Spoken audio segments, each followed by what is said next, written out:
ভারত ও বাংলাদেশের ক্রিকেটীয় সংঘাতের মাঝে এবার এন্ট্রি নিল পাকিস্তান।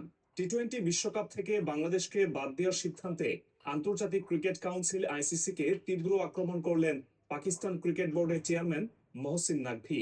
আইসিসি এর এই আচরণকে দ্বিচারিতা বলে উল্লেখ করে তিনি জানিয়েছেন, প্রয়োজনে পাকিস্তানও 2026 বিশ্বকাপ বয়কট করতে পারে।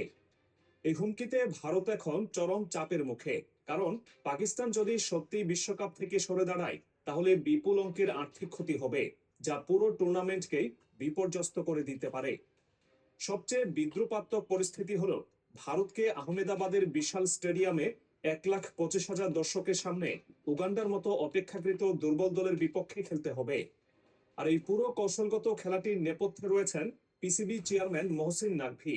তিনি যেন ভারতের সঙ্গে 3D দাবা খেলছেন, প্রতিটি চালের ভেতরে আরেকটি চাল লুকিয়ে রেখে ধাপে ধাপে চাপ বাড়াচ্ছেন।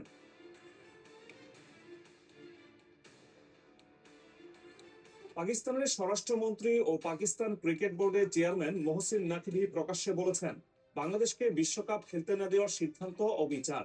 নাকভির ভাষায়, বাংলাদেশের সঙ্গে যা করা হয়েছে তা ন্যায্যতার মানদণ্ডে পড়ে না। শনিবার এক সাক্ষাৎকারে মহসিন নাকভি বলেন, আইসিসি এর বোর্ড মিটিং এও আমি বলেছি যে বাংলাদেশের সাথে অন্যায় করা হচ্ছে। এক একটি দেশের জন্য এক এক রকম নিয়ম বা ডাবল স্ট্যান্ডার্ড চলতে পারে না। বাংলাদেশ ক্রিকেটের অন্যতম প্রধান অংশীদার, তাদের সাথে এই অবিচার মেনে নেওয়া যায় না। এই বক্তব্যের মধ্য দিয়েই ইস্যুটি এক ধাক্কায় অন্য মাত্রায় পৌঁছে যায়, কারণ এখন প্রশ্নটা